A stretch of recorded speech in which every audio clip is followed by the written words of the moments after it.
Alors, voici notre tablé. Je suis très, très contente de vous les présenter. D'abord, je veux remercier tout le monde d'être ici ce matin. Alors, on a Annie Boutin, la maman de Liam. On a aussi Akiko Asano, cofondatrice d'Enfants Transgenres Canada. Bienvenue. Merci. On a Geneviève Fréchette. Bonjour. La maman de Chloé. Bonjour. Tu vas bien, Chloé? Oui, vous? Bien, absolument. Chloé, d'entrée de jeu, tu as participé au docu-réalité qui va commencer à Moi et compagnie en janvier. Il y a 5 personnes qui en font partie, dont toi. Il y aura 10 épisodes. On va regarder un extrait, si tu veux, avant de te parler. On va regarder ça. Ça s'appelle « Je suis trans ». C'est sa première fête de fille, de fille à 100 %. L'année passée, on l'a fêtée, elle était encore entre les deux. Puis là, cette année, c'est vraiment la transition est faite, dans le fond, depuis l'été dernier. Là, c'est vraiment à 100 % sa vraie fête fille seulement. Je la sens très heureuse. C'est pas du tout la même personne. Autant elle était toute seule, elle s'isolait, pas d'amis. Là, c'est des amis. C'est pas nous autres là, qu'on doit juger ça non plus. C'est elle. Si elle est bien à l'intérieur d'elle, on le sent ça aussi. Hein? Puis je trouve qu'elle s'assume beaucoup aussi. Alors, ben bravo d'avoir participé à ça, Zoé, parce que dans le fond, Chloé, excuse-moi, Chloé, parce que dans le fond, tu te dévoiles beaucoup parce que tu es pas née en Chloé. Non. Comment ça s'est passé pour toi? Comment on peut ne pas être dans sa tête qu'est-ce qu'on est dans son corps? Comment tu t'es rendu compte de ça? Ben c'est pas mal plus à force de vivre ma vie, en fait. Ben j'ai remarqué que, ben tu sais, j'étais pas bien dans mon corps, puis que, ben j'aimais plus les choses de filles que de garçons. Puis, ben à Noël, j'avais demandé... Noël 2013, j'ai demandé à ma mère du maquillage pour cadeau de Noël. Puis au début, elle a hésité pour me le donner, mais finalement, elle me l'a donné. Puis ben, quand je l'ai reçu, j'ai pleuré, puis c'était mon plus beau cadeau. Puis le lendemain, ben, j'ai maquillé ma mère, parce que tu sais, j'étais comme pas pour me maquiller. Puis ben, j'ai dit à ma mère que ben, je pense que j'étais pas dans le bon corps. Parce que tu étais en garçon à l'époque. Tu t'appelais Keoni. Oui. Alors là, c'est là que tu lui as dit que tu n'étais pas dans le bon corps parce que tu te sentais comme une fille. Oui. Puis ben là, elle m'a montré le documentaire de Denis Lévesque, je pense que c'est ça, là, avec Oli, puis tout ça. En tout cas. Puis ben Oli, c'est une de mes amies étrangères aussi. Puis, ouais, c'est ça. Fait que ben, j'ai découvert que j'étais étrangère comme ça. Puis ben... À quel âge tu as fait la transition entre Keoni et Chloé? Ben, j'ai fait 2 transitions, dans le fond. Parce qu'il y a une transition que j'ai faite comme que j'étais transgenre, mais j'allais encore à l'école en Keoni. Puis, ben ça, c'était jusqu'en 2014. Non, 2015. Puis, ben depuis le début de l'année scolaire de cette année, ben je commençais à aller en Chloé cette année. Et comment ça se passe? Ça se passe vraiment bien. Comme, je pense que ça se passe mieux que ce que je pensais que ça allait... Dans la même école? Oui. Ah oui? En plus. Oh, ça t'a pris du courage pour faire ça. Est-ce que tu te sens mieux dans ta peau? Oui. Parce qu'il y a eu des bouts difficiles. Des très gros bouts difficiles.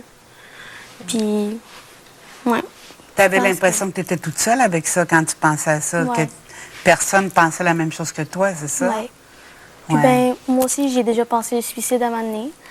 Comme sur une feuille d'examen, j'avais écrit suicide, même si je savais pas vraiment c'était quoi le mot.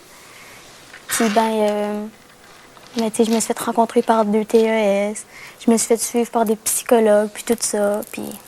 T'avais quel âge quand t'as marqué suicide? Ben, j'étais en 3e année. Mon Dieu. Parce qu'il faut dire que 33 % des jeunes trans ont ces pensées-là, comme que c'est beaucoup, là. Alors, Geneviève, quand on entend sa fille maintenant, à quel moment on décide de dire, bon, là, je pense qu'il y a vraiment la dysphorie de genre, c'est vraiment la tête ne va pas avec le corps, parce qu'on peut vouloir s'habiller en fille, même quand on est un garçon, sans avoir la dysphorie. À un moment donné, je pense que le côté féminin prend beaucoup trop de place. Puis, moi, ça faisait longtemps que je savais qu'il y avait quelque chose qui se tramait avec Keoni. Puis la journée qu'elle m'a dit que c'était une fille, j'ai répondu, je le savais que c'était une fille. Mais j'attendais que ça vienne de elle, parce que je voulais pas y mettre des idées préconçues ou précipiter la chose, ou des fois peut-être que c'était pas ça du tout.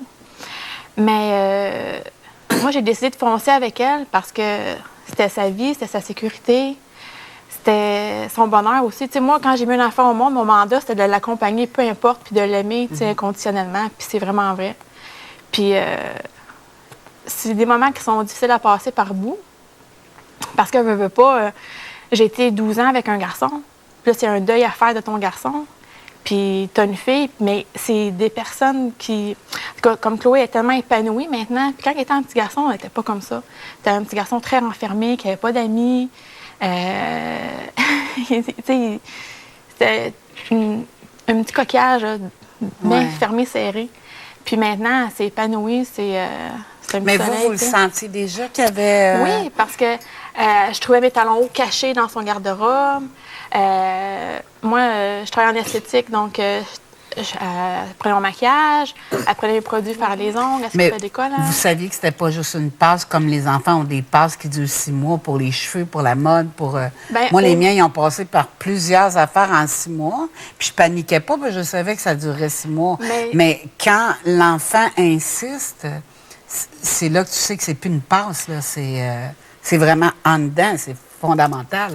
Oui, ça vient tellement fort parce que ça prend toute la place à un moment donné. Puis ils viennent avec des comportements de frustration. Parce que dans la société, on dit un petit gars, c'est des tonkas, puis les poupées, pas tant. Mais elle prenait toutes les Barbies à sa sœur, les jouets à sa sœur, puis tout ça. Puis quand on l'empêchait, ça créait beaucoup de frustration. Mais à ce moment-là, on ne comprenait peut-être pas ce qui se passait vraiment dans son corps.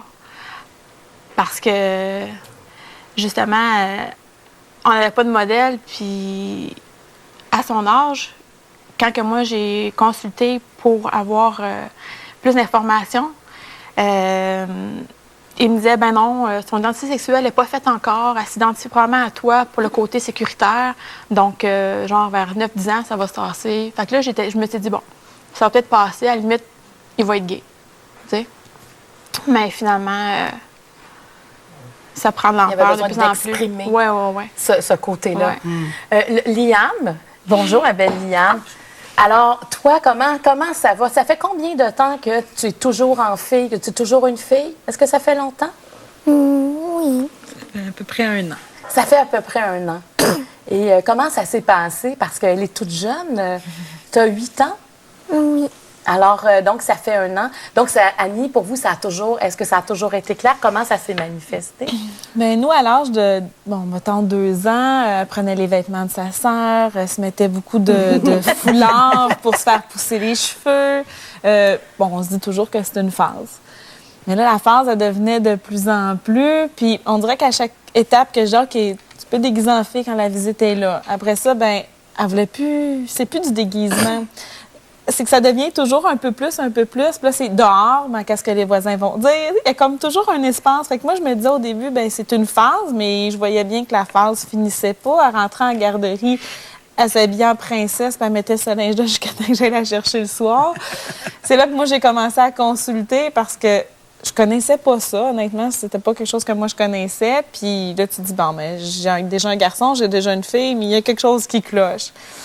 C'est là quand on a consulté la première fois qu'ils nous ont dit qu'on était vraiment des mauvais parents puis qu'on n'élevait pas notre enfant comme un vrai gars puis qu'il fallait pas faire ça. Donc, c'est là qu'on voit que c'est pas encore ancré, c'est pas encore connu pour répondre ça. Là. C'est ça. Puis en allant sur Internet, c'est là que j'ai découvert que non, on n'est pas tout seul. Il y a des gens qui vivent la même chose. Puis là, je suis allée me documenter pour trouver notre fameux médecin qui nous suit tout, puis Dr. Gauche, puis de me rendre compte que c'est correct. C'est correct que Liam soit différent. C'est correct. Est-ce que vous aviez jamais entendu parler de dysphorie? Moi, je connaissais pas ça. Au début, on pense tout, mon enfant est un peu efféminé, donc probablement qu'il va être gay.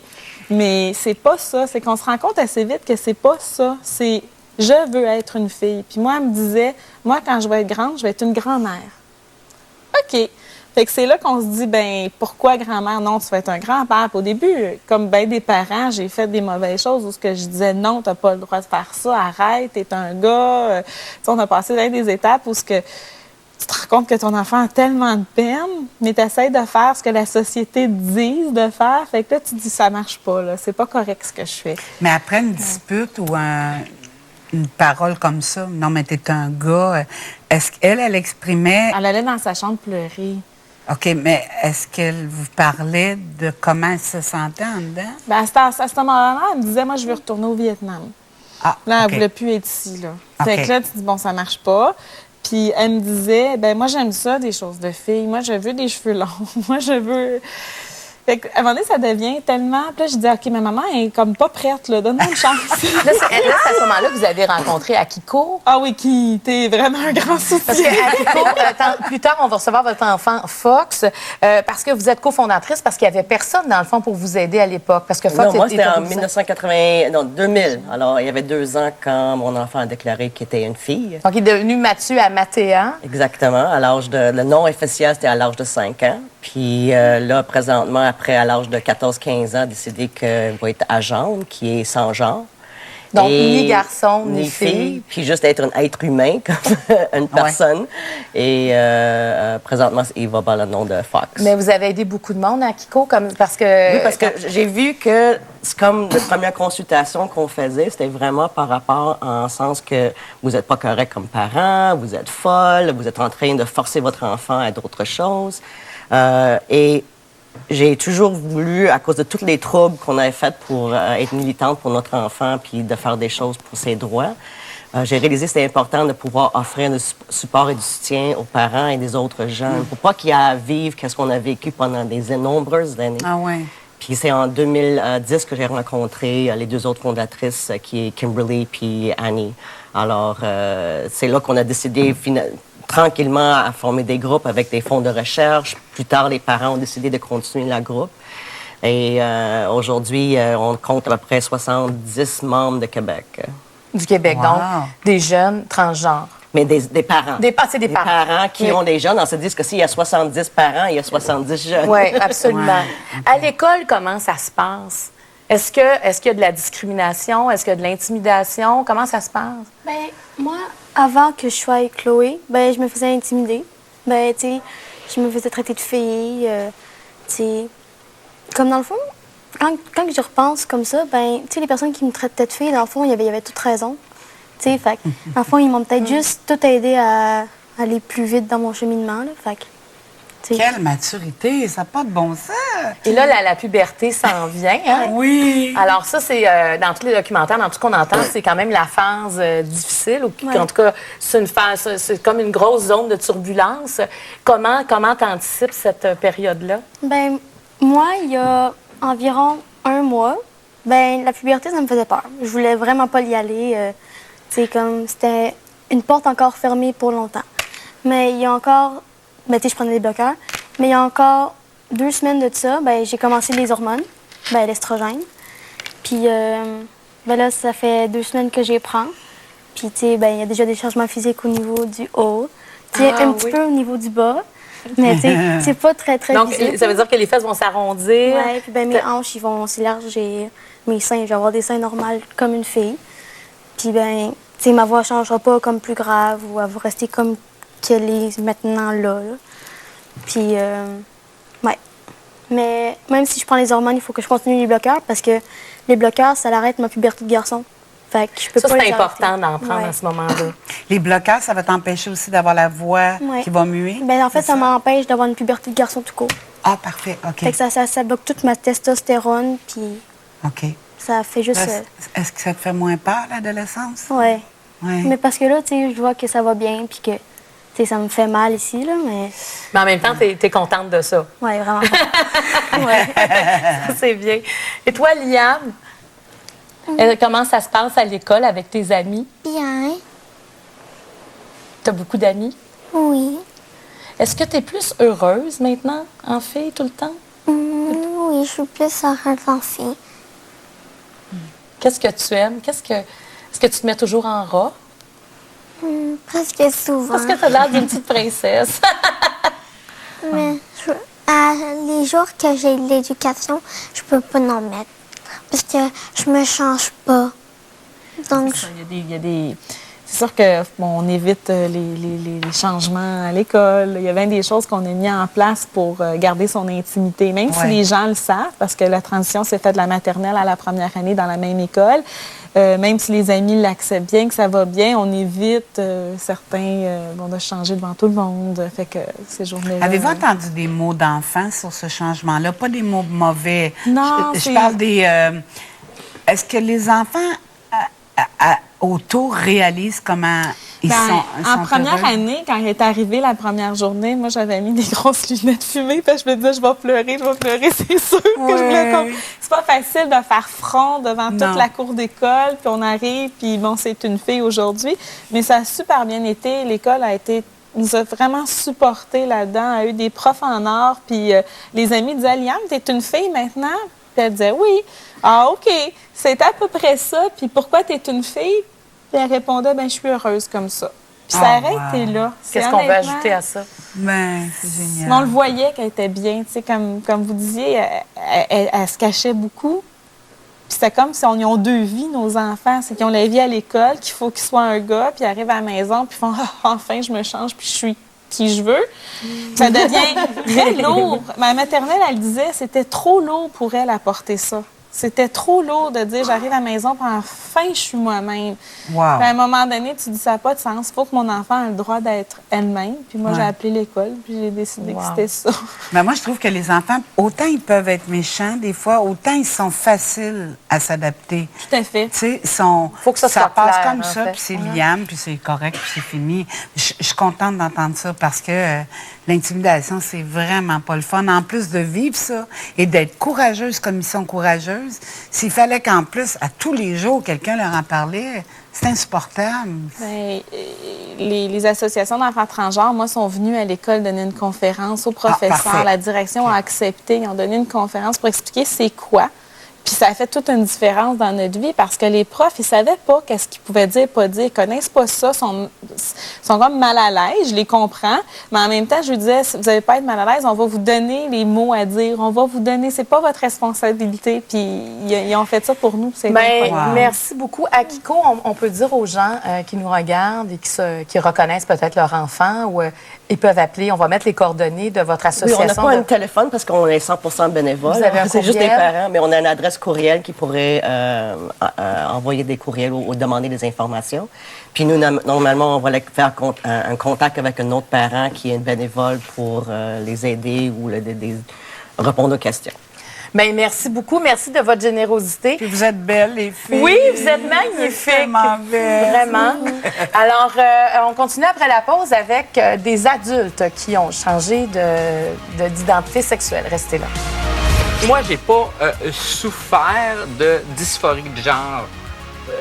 J'ai souffert de me sentir incompétente en tant que gars. J'ai été chanceux, j'ai pas eu de problème. Il y en a qui sont rejetés de leur famille, rejetés de leurs amis, ils se retrouvent dans la rue. Ce qu'il faut dire, c'est que j'étais prêt à, si mes parents m'acceptent pas, je fous le camp. Je me débrouillerai. Je vivrai pas comme ça toute ma vie. Là. C'était soit ça ou c'était le suicide. Puis le suicide, je dois dire franchement, j'y ai pensé, je l'ai essayé. Ça a pas fonctionné. J'ai probablement pas pris la bonne façon. Tant mieux parce que je serais pas là aujourd'hui. En tant que parent, disons que nous, on n'avait quand même pas de choix. T'as un enfant. Là. Mais si t'en avais eu deux. Ça aurait été la même chose. Ben, pareil. Non, mais je veux dire, tu en as un, donc c'est quand même c'est sûr que, facile à accepter dans le sens que... T'as moins à gérer. Hey, je veux pas le perdre, là. Alors, c'est un autre extrait du docu-réalité « Je suis trans ». Et je peux vous dire, moi, j'ai vu les 2 premiers épisodes et vraiment, c'est touchant. Surtout, on apprend des choses et ça fait du bien. Alors, autour de la table, bienvenue Françoise Susset. Vous êtes psychologue et cofondatrice de l'Institut pour la santé des minorités sexuelles. Merci d'être là. Je sais que vous êtes très occupée. Michel Lambert, bienvenue. Merci. Et Alexis Comte, qu'on vient de voir, entre autres, dans l'extrait. On t'a vu aussi à Tout le monde en parle. T'as aidé beaucoup de gens, toi, aussi, par tes témoignages aux différents endroits. En fait, j'ai voulu comme un peu aider les gens qui connaissaient pas vraiment le mal d'être qui rongeait. Parce que, comme moi, quand j'étais jeune, je veux dire, je savais là, que j'étais un gars, mais... Mais tu t'appelais Catherine. Non, Caroline. Caroline, excuse-moi, tu t'appelais... Ça se ressemble. Ça se ressemble, mais tu t'appelais Caroline. Là. Oui. Tu avais un corps de fille, mais tu le savais déjà que... Je savais qu'il y avait quelque chose qui clochait, mais tu sais, t'apprends la vie. Hein? Déjà, en partant, t'as 4 ans, 5 ans, t'es tout jeune, t'apprends la vie. Donc, tu sais pas que t'es pas le seul dans cette situation-là, que c'est tout à fait normal, que ça se peut que ça t'arrive. À quel moment tu t'es dit, là, ça se peut pas, ce corps-là, avec ma tête? Oh, j'étais tellement jeune. Je me situe vraiment entre 4 et 5 ans. Je faisais déjà des... Tu sais, j'étais pas Mais ma famille n'était pas très religieuse, là, mais j'avais quand même appris dans les livres, dans les films, que bon, on peut prier Jésus. Puis je priais Jésus pour qu'il me change en garçon.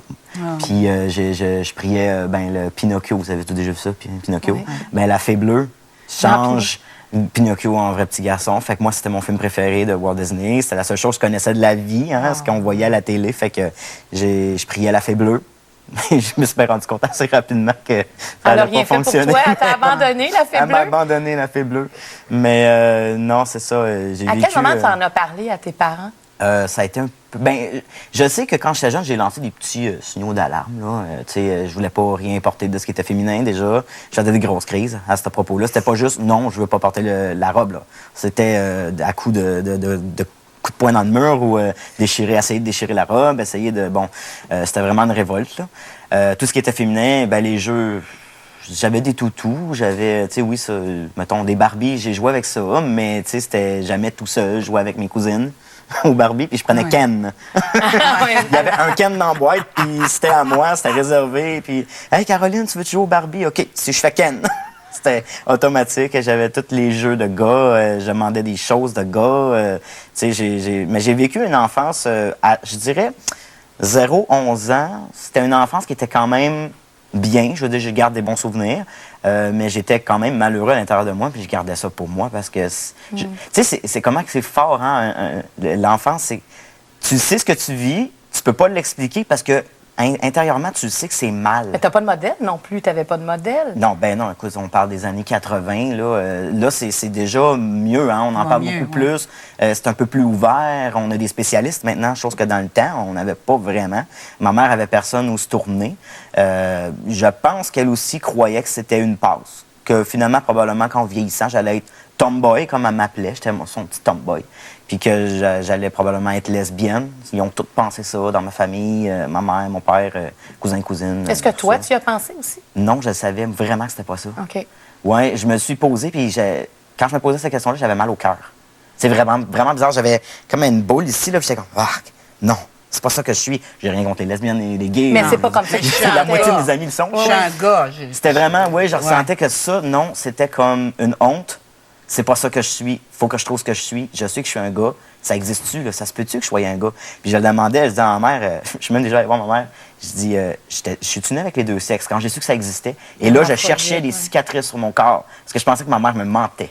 Je suis allé voir des photos de quand j'étais petit, quand je venais de naître. Ma mère me donne mon bain, puis je me rappelais que j'avais une photo que j'étais tout nu. Puis je cherchais des cicatrices parce que j'avais moins d'une semaine. Je me suis dit, il y en a dessus, c'est sûr. Puis là, je regardais, je fouillais. Là, puis... C'est pareil comme les enfants adoptés. On cherche des lettres, des preuves, des affaires. C'est bien bizarre. C'est vrai. C'est bizarre. Très bon exemple. Ouais. Michel, on t'a connu, tu l'es encore, claviériste, entre autres pour le groupe Noir Silence, mais tu le fais aussi pour un autre groupe. Oui. Toi, à quel moment est-ce que tu te reconnais dans l'histoire d'Alexis? Moi, je te dirais que la manière que moi j'ai vécu ça, c'est que je ne l'ai pas identifié étant jeune. J'étais toujours entre la gang de gars qui jouaient au baseball puis la gang de filles qui jouaient ensemble. Puis j'étais comme tout seul entre les deux dans le cours d'école parce que c'était pas quelque chose de figurable pour moi d'être une fille. Mais je me sentais vraiment incompétente en tant que gars. Puis je me sentais pas bien là-dedans. Puis je me sentais rejetée aussi. Puis, tu sais, parce que j'étais différente. Puis, donc, ce que j'ai fait, moi, c'est de la fuite. J'ai fait de la fuite dans de l'apprentissage. J'étais sur les ordinateurs, j'apprenais des choses. J'ai comme acquis beaucoup de connaissances par ma fuite, par le fait que j'ai appris de la musique. Puis là, même, bon, à l'adolescence, évidemment, là, je me suis retrouvé comme un peu plus avec moi-même, avoir jouer avec les bas nylons de ma mère, des choses comme ça.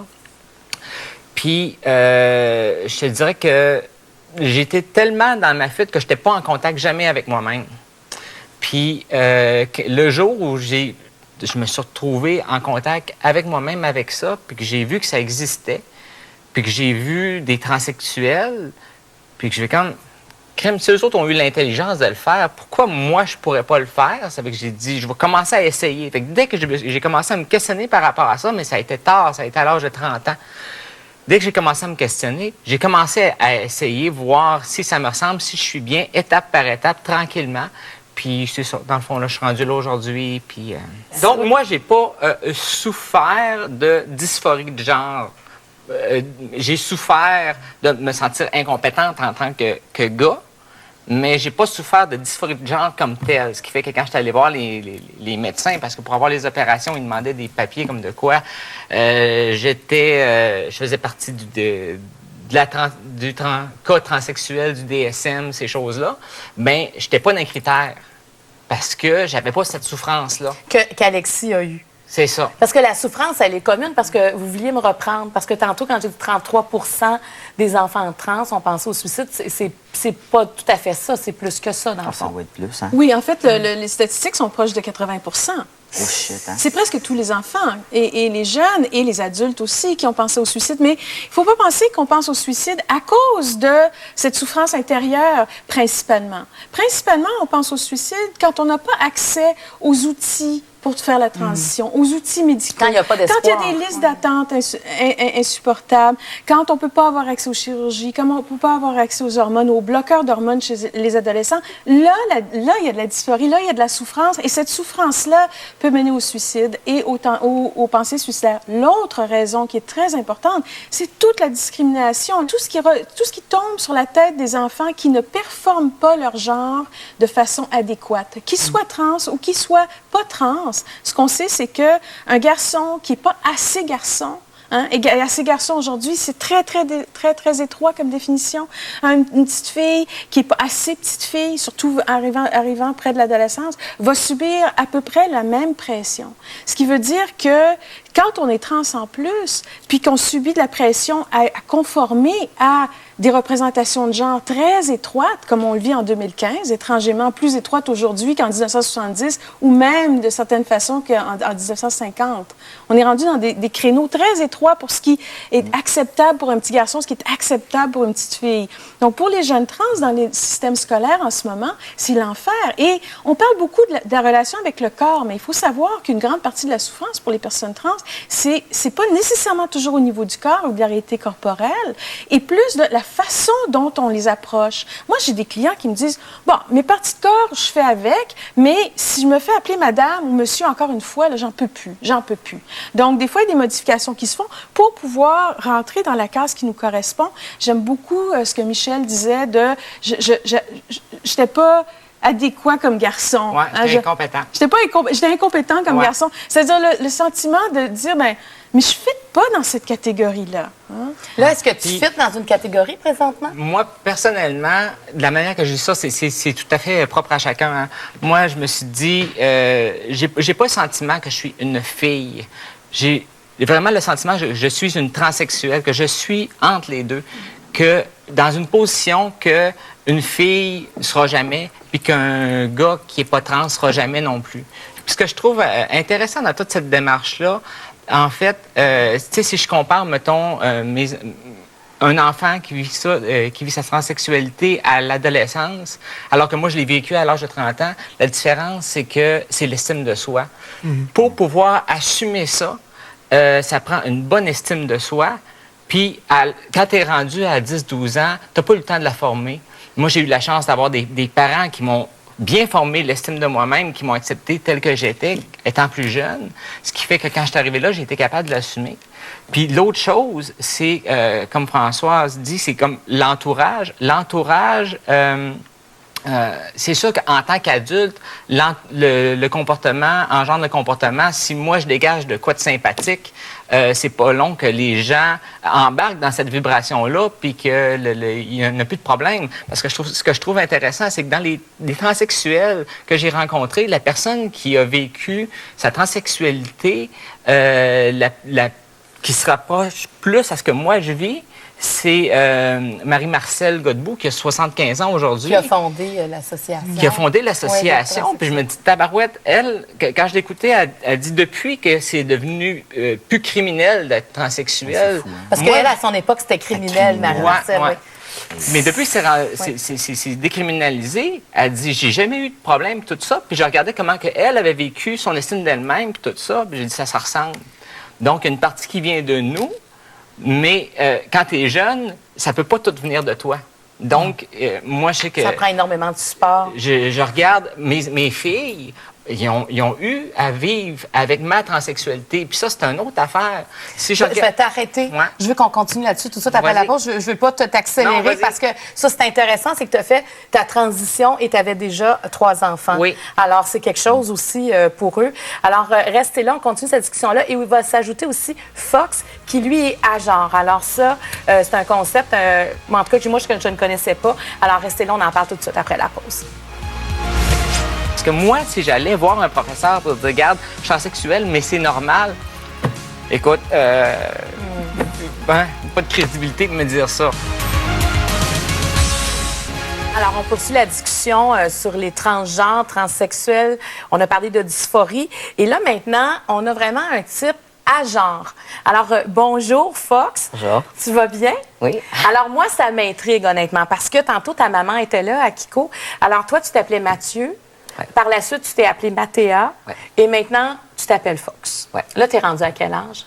J'ai 17 ans. Tu as 17 ans. Alors, comment tu te situes? C'est quoi ton genre? Je m'identifie comme agent. Dans le fond, c'est différent que androgyne parce que c'est avoir sans féminité ou masculinité. C'est genre quand il n'y a aucun des deux. Puis j'identifie pas avec aucun des genres, puis j'aime pas être comme catégorifié ou genre assumer d'être un de l'autre. Mais si moi je veux te parler, est-ce que je dis elle, est-ce que je dis lui, comment, qu'est-ce que je mais qu'est-ce que je dis, c'est embêtant? Dans le fond, c'est comme en français, il n'y a pas vraiment une option pour moi. J'aime bien en anglais they, them, mais ça marche pas. Fait que dans le fond, j'essaie juste d'utiliser mon nom, mais sinon je vais utiliser il. C'est un petit peu plus facile. Puis, ouais. Alors, mais est-ce que c'est facile de vivre comme ça? Non, définitivement non. Parce que c'est toujours chaque langue, il y a toujours des barrières qui vont, genre, se faire en place. Puis chaque fois que je dois m'introduire, je dois comme assumer comme quelle identité va me faire plus bien en santé. Puis pour faire ça que je suis comme bien protégée aussi. Fait que dans le fond, c'est comme des fois, je vais être introduire à d'autres personnes comme juste il, puis d'autres fois, c'est comme non, dis rien, je suis normale, dis rien à eux parce que c'est trop. Parce qu'à toutes les fois, tu dois expliquer. Oui, ça doit être fatigant d'expliquer tout le temps. Puis est-ce que tu connais beaucoup d'autres gens qui sont comme toi à genre? Oui, beaucoup. J'ai beaucoup d'amis aux États-Unis. Dans le fond, c'est comme la communauté trans là-bas, c'est une des plus grosses. Puis c'est plus facile à trouver comme tous tes amis puis tout ça, puis avoir des bonnes ressources parce qu'en Canada, il y a beaucoup de problèmes avec non seulement la langue, puis les barrières qu'on a avec la langue, mais aussi avec comment c'est distancé le Canada. Dans le fond, c'est plus dur à trouver d'autres personnes trans si jamais tu n'es même pas capable de trouver d'autres personnes dans ton coin. Mais ça doit te faire du bien de te regrouper avec des gens qui comprennent complètement ta réalité. Bien, merci. Alors, Michel, juste avant qu'on aille à la pause, tu parlais de tes enfants. Parce que toi, tu as 3 filles que tu as eues avec ta conjointe. Et à ce moment-là, tu étais vraiment... tu n'avais pas le visage... Tu étais en gars. Ouais. Alors là, comment ça se passe? Bon, bien, c'est ça. Dans le fond, c'est ça que la première étape, moi, quand j'ai commencé à expérimenter ça, à me déguiser à Halloween, mais de mettre trop d'énergie dans ça que la normale, moi, je sais que ça allait déjà pas bien entre moi et la mère de mes filles. Puis ça a été comme la cerise sur le Sunday, on s'est séparés. Puis, comment je te dirais ça? Pour elle, elle voulait pas ça, elle voulait pas être associée à ça. Puis à quelque part, c'est elle qui a dû faire le plus gros cheminement dans tout ça parce que elle voulait pas ça, elle voulait pas être associée à ça, mais les gens, c'est pas moi qui venais pour dire t'es donc bien rendu bizarre, qu'est-ce qui se passe? Mais il allait la voir, elle, pour dire qu'est-ce qui se passe avec Michel. Puis elle devait répondre de mes actes, mais elle voulait vraiment pas ça. Qu'est-ce qui se passait avec Michel? Là, tu commençais à t'habiller en femme? Oui, c'est ça. En plus qu'on était séparés, que là, j'expérimentais de plus en plus de sortir avec des vêtements féminins. Puis là, donc, j'avais comme une espèce de bout androgyne bizarre. Tu sais, genre, surtout...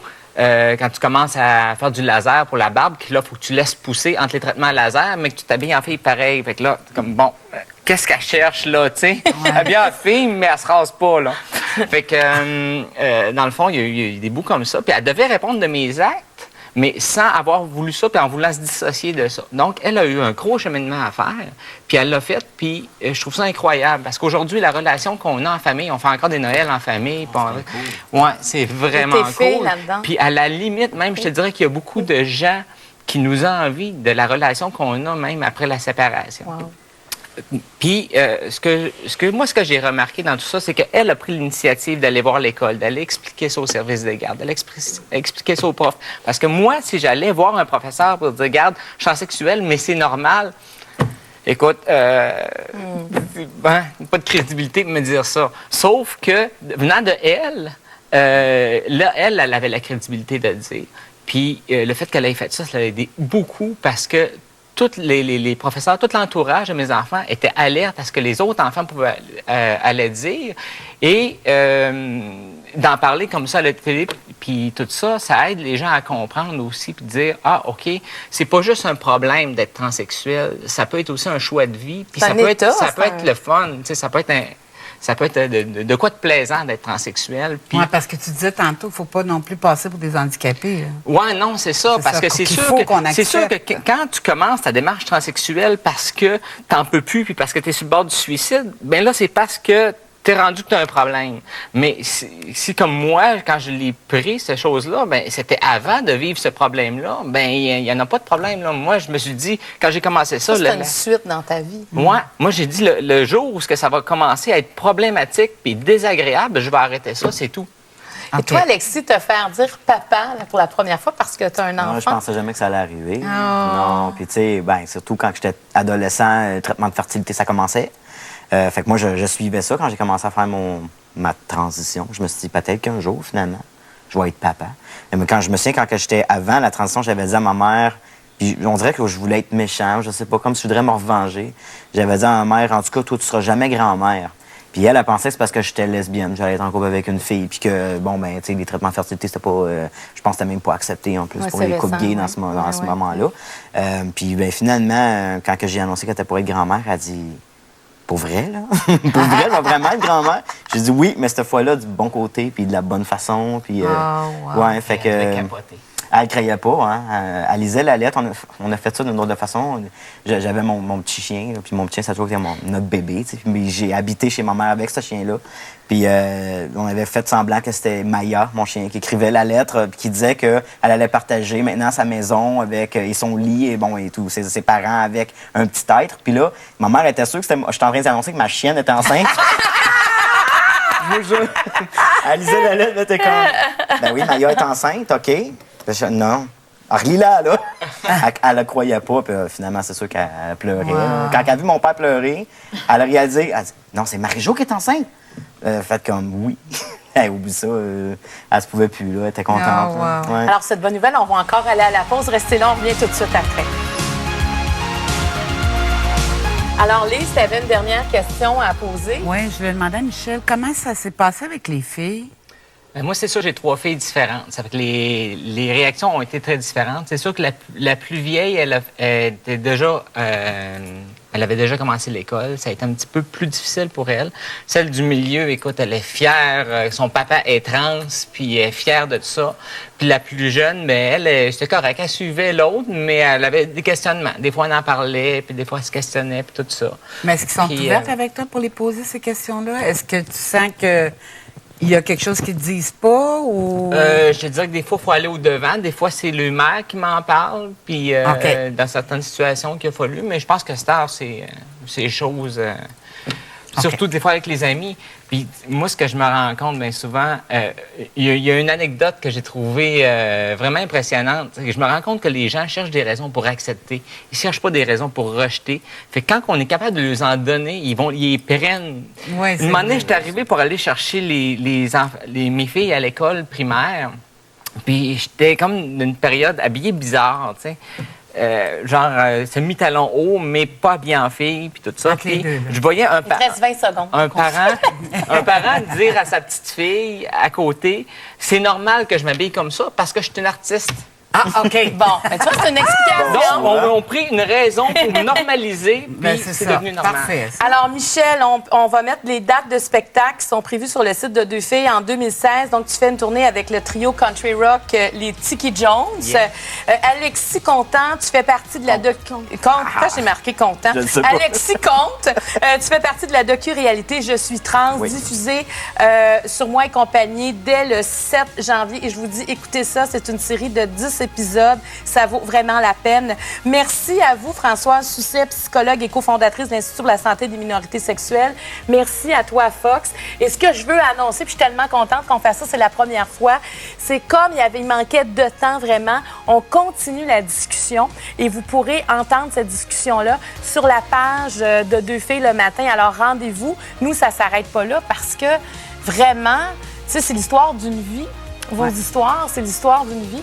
Alors, est-ce que tu as appris des choses, toi, aujourd'hui? Oui, puis je vais en savoir encore plus. Qu'est-ce que tu veux savoir? Fais un teaser, là. Ça serait quoi la question? Moi, je vais parler de l'amour inconditionnel puis de l'amour de s'accepter tel qu'on est, puis ça va bien aller. Ça va bien aller? Exactement. Bon, mais c'est beau. En tout cas, merci de votre générosité. Vraiment une magnifique émission. Merci aux enfants et aux mamans, toi qui étaient là au début de l'émission. Alors, sur ce, on vous souhaite une bonne journée. Venez nous rejoindre sur la page de Deux Filles le matin. On vous attend. Bye Merci. bye.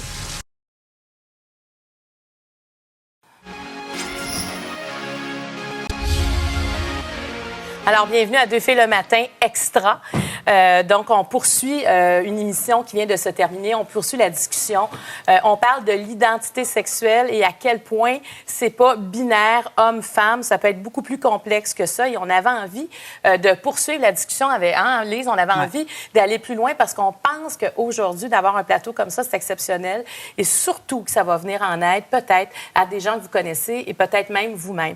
Alors, juste, on voulait parler déjà de... Tu sais, on est habitué de dire « il », elle, lui, tu sais, un gars, une fille. Toi, pour toi, Alexis, c'était clair. T'es né en tant que fille, mais maintenant, t'es complètement un garçon, t'es complètement un homme.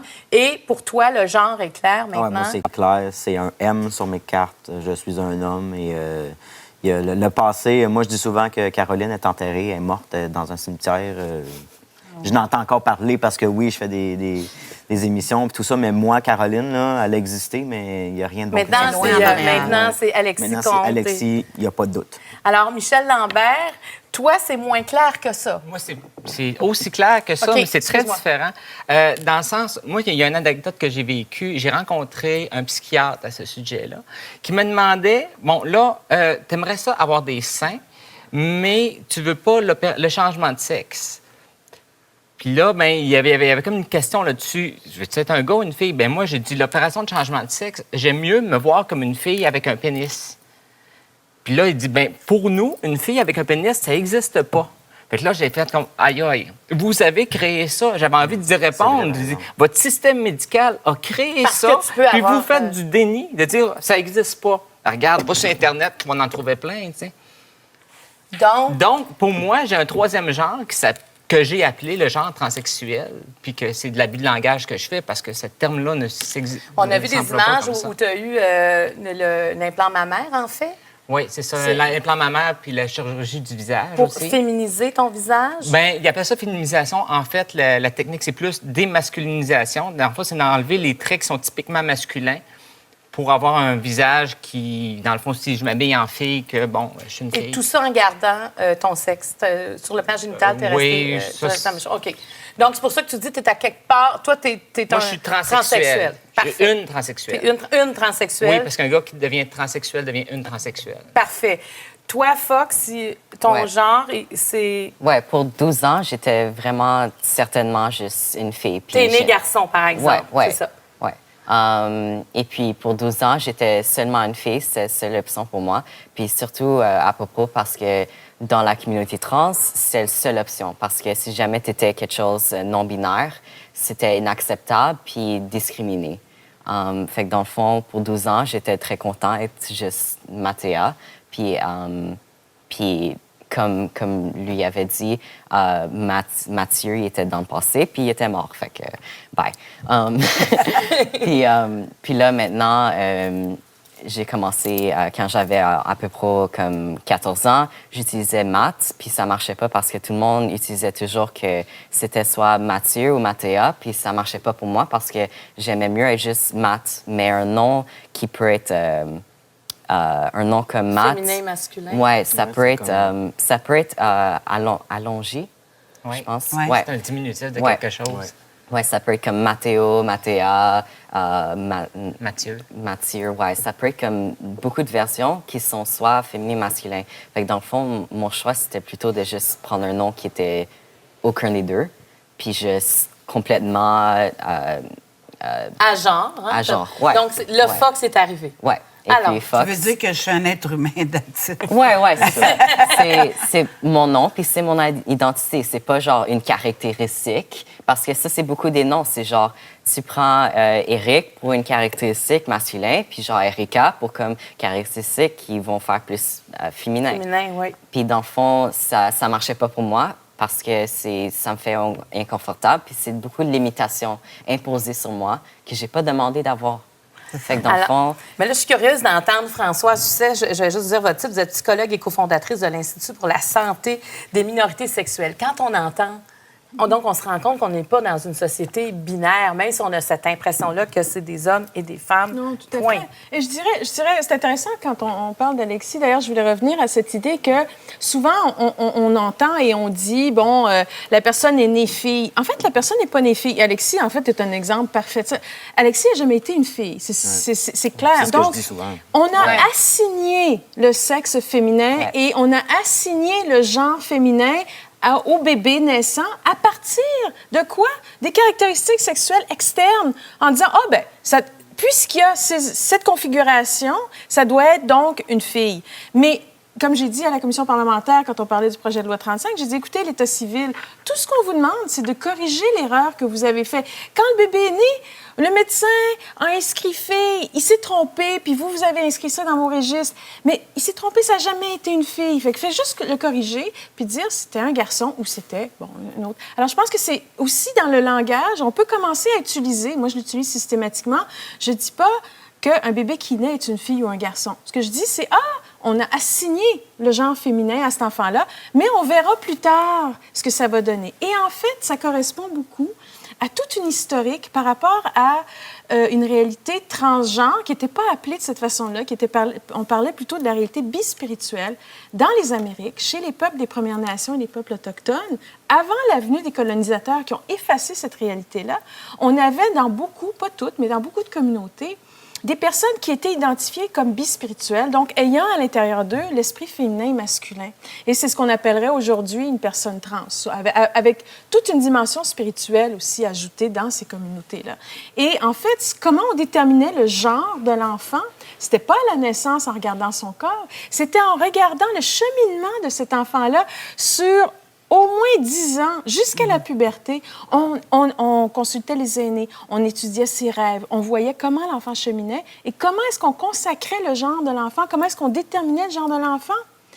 À travers tout ça, comment est-ce qu'on disait, oui, OK, c'est son genre, avec une cérémonie à la puberté où on offrait une garde-robe à l'enfant qui correspondait à son genre. Mais comme on sait qu'on ne reviendra pas à ça, j'imagine, en tout cas, où ça ne s'élargira pas, cette oui, façon. on y revient. En fait, ce qui arrive, c'est que là, nous sommes assez âgés.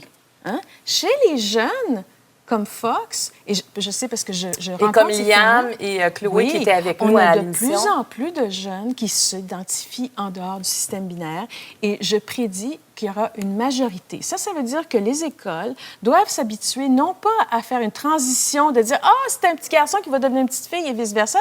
On n'est plus là-dedans. On a des enfants maintenant à la maternelle, 2e année, qui disent « Je suis pas une fille, je suis pas un garçon, je suis entre les deux ». Ou cette semaine, je suis une fille, puis la semaine prochaine, je suis un garçon, puis qui explorent on s'entend que c'est une évolution des mentalités. En fait, c'est un retour à une réalité historique. Oui. qui n'a pas été effacé. Ouais. Dans beaucoup de pays où il n'y a pas eu de colonisation, parce que la colonisation, on s'entend, c'était l'Europe, c'était des religions. À ce moment-là, c'était vraiment très religieux. C'est la religion qui est venue mettre sa loi un peu. Mais dans les pays où il n'y a pas eu ça, la Thaïlande n'a jamais été colonisée. Dans la Thaïlande, on voit une diversité au niveau des identités de genre. C'est le pays le plus diversifié au niveau des identités de genre. Alors, je pense qu'on revient à une histoire qui nous appartient en tant qu'être humain et qui reflète la réelle diversité. Et c'est des discussions comme celle-là qui aident les gens à comprendre en même temps. Il y a beaucoup de travail à faire, par exemple, et tant mieux aujourd'hui si vous êtes là pour en parler. C'est les enfants d'école primaire. Parce que comme parents, on veut que notre enfant évolue dans le sens où il veut. Oui. Mais avec l'entourage, on entend des choses blessantes qui font « Est-ce que je fais bien comme parent de laisser la liberté à mon enfant de ressentir? » Alexis, tes parents, comment ils ont réagi, tes parents? Bien, ils se doutaient que j'allais leur annoncer quelque chose dans le genre. Parce que la famille, tu sais, tes parents, ils pensent à leur famille à eux. Non, ils n'ont pas pensé à ça, je dirais. Que mes parents, ils ont toujours été... ben oui, ils ont toujours eu peur, c'est sûr, de ce que les gens vont penser à propos de leur vie, là. Mais ils voulaient tellement mon bien que je pense pas que ça leur a effleuré « Ah, qu'est-ce que mon frère ou ma soeur va dire, là? » Moi, quand je leur ai annoncé ça, que j'étais un gars, ça fait déjà plusieurs, comme je dis, des signaux d'alarme que j'ai donnés. Des choses que j'ai dit. J'ai même demandé à ma mère comment on faisait pour attraper le cancer de l'utérus, parce que je voulais me le faire enlever, puis le cancer des seins. Ma mère a dit, voyons, tu peux pas dire des affaires de même. Puis non, je l'avais dit, c'était trop tard. Parce que toi, tu voulais... Ah oui, je voulais pogner le cancer, je l'ai souhaité, là. Je l'ai vraiment souhaité. Mais moi, je voudrais juste closer en disant, est-ce que vous êtes heureux? Ben oui. Est-ce que vous êtes heureux? Ouais. Oui. Yes. À quel moment vous avez été heureux?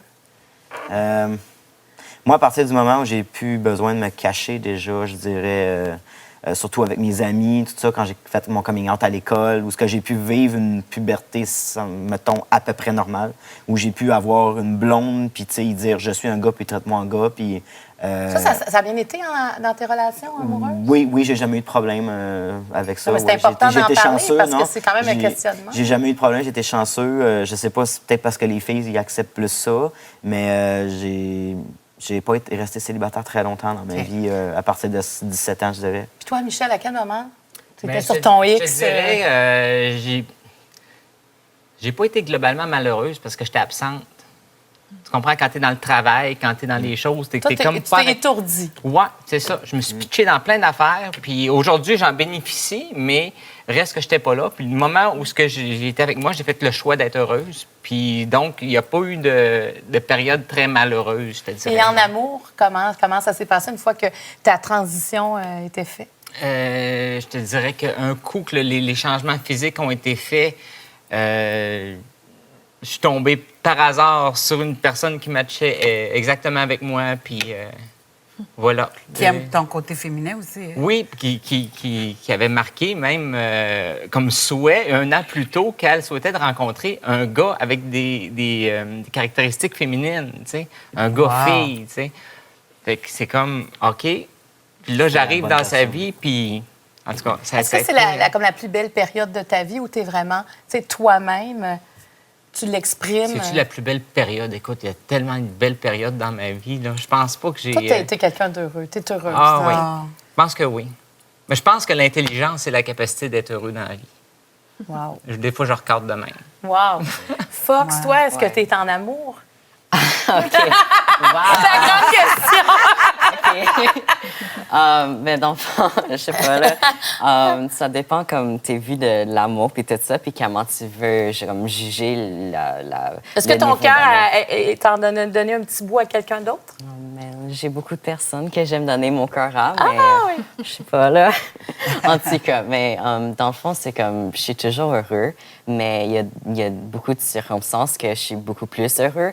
Puis quand il y a des personnes qui aiment que je sois pas plus heureux que je peux être, je vais juste batailler, puis je vais gagner dans le fin parce que je sais que moi, je suis dans le bon, puis eux autres, ils ont aucune idée. Mais toi, tu as seulement 17 ans et tu parles comme ça. C'est extraordinaire. Tantôt, à l'émission, il y avait ta mère, Akiko, qui était là, qui en a fait beaucoup parce que, bon, quand tu as décidé de devenir, de changer, en fait, de devenir transgenre, elle n'avait pas de ressources, donc elle a parti l'association. Et toi, tu disais que tu as connu, tu étais jeune quand tu as connu la mère de Fox et elle t'a aidé aussi. Oui, à ce moment-là, c'était Mathéa. Tu venais de devenir Mathéa. T'es tout petite. Elle se cachait derrière les jupes de sa mère. Je dis elle parce que c'était Mathéa à ce moment-là. Puis j'avais trouvé ça tellement impressionnant. J'avais dit à cette femme-là, à Kiko, j'avais dit, écoute, wow, tu fais ce qu'il faut pour ton enfant, puis en plus, t'aides les autres. T'as écouté ton enfant, là. T'avais 4-5 ans, t'étais toute jeune. Ce qui m'épate aujourd'hui, c'est la maturité que vous avez. Autant oui, les je pense popounes que qu'on a vues au début, les petites popounes tout petites, qui ont déjà traversé une période de questionnement qui les a amenés à une certaine maturité. Mais vous êtes mature, pas à peu près. La maturité, je pense qu'on devient mature plus rapidement en vivant des choses qui sont difficiles. Tout est sur on va aller voir les enfants malades, là, les enfants qui sont très gravement malades. Je suis sûre qu'ils sont beaucoup plus matures parce que justement, ça fait vieillir quand tu vis quelque chose de... Toi, tu fais des conférences, hein? Oui, bien, j'en fais un peu moins, je dirais. Il y a moins de demandes, j'imagine, parce qu'il y a plus de conférenciers. Si quelqu'un nous écoute, tu pourrais aller faire une conférence oui, dans si une c'est école. ça rentre dans mon calendrier. Il va peut-être en avoir plus de demandes après le documentaire aussi. Ça se pourrait. Michel, est-ce que tu en fais des conférences? Oui, je l'ai fait une fois, oui. Mais c'est ça, c'est selon la demande. Là, je fais pas. C'est vraiment selon la demande. Non, parce qu'il y a beaucoup de questions. Qu'est-ce que vous auriez à dire à quelqu'un qui nous regarde ce matin puis qui n'ose pas, comme le dire aux autres, qui a un malaise avec... Je veux tellement utiliser les bons mots, qui a un malaise avec l'identité qu'il projette par rapport à ce qu'il ressent. Est-ce que ça pourrait être bien dit? Moi, je dirais arrête de vivre pour les autres, vis pour toi. Peu importe ce que tu es. Est-ce que toi, tu serais plus là, hein, si tu n'avais pas... Non. Québécois. Ça, il n'y a aucun doute là-dessus. Je l'ai essayé, ça n'a pas fonctionné. Puis il est arrivé des bonnes choses après ça, qui m'a remis les pieds sur terre et qui m'a dit, OK, là, reprends ta vie en main puis deviens qui tu veux. Ouais. Fox, toi aussi, tu as eu des périodes difficiles ou peut-être que tu serais plus là aujourd'hui? Mais dans le fond, c'est comme vraiment être capable de comme identifier qu'est-ce qui va te faire comme heureux puis voir que dans le futur, ça va être possible parce que si jamais c'est quelque chose qui a été fait une fois dans la vie, mais d'abord, ça peut faire répliquer. Puis tout est vraiment possible si jamais... Ouais. Bien, merci beaucoup, Françoise, de toute cette expertise. À quel endroit on pourrait trouver des renseignements si on en cherchait? Mais vous parliez des jeunes, mais je pense qu'il faut savoir que Dr Gauche a été mentionné tout à l'heure. Oui. Dr Gauche, qui est le grand spécialiste au Québec. Qui est le grand spécialiste. Donc, lui, il est à l'hôpital pour enfants à Montréal. Il est aussi au centre de santé Meraki, qu'il a ouvert avec une autre pédiatre, sa conjointe, en fait. Et je travaille là aussi. Donc, on accueille des jeunes, on accueille des familles. C'est sûr que pour les très jeunes enfants, des fois, c'est des parents d'enfants de 4-5 ans, on ne parle pas nécessairement d'identité de genre absolue, etc. On peut avoir des questionnements. On parle surtout de rencontrer les parents. Puis, Dr Gauche va rencontrer les enfants.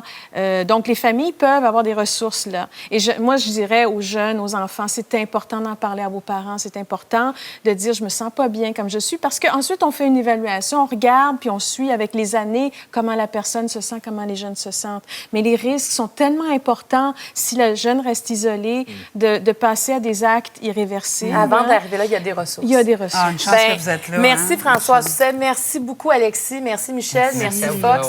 Et n'oubliez pas qu'il y a aussi la docu-réalité sur Moi et compagnie à partir du 7 janvier. Et j'espère que ça va faire avancer, en tout cas peut-être les idées. En fait, déjà d'en discuter, c'est important. Alors, merci de vous ouvrir autant. Et nous, on est contents d'avoir fait 2 filles extra. Oui! Bye!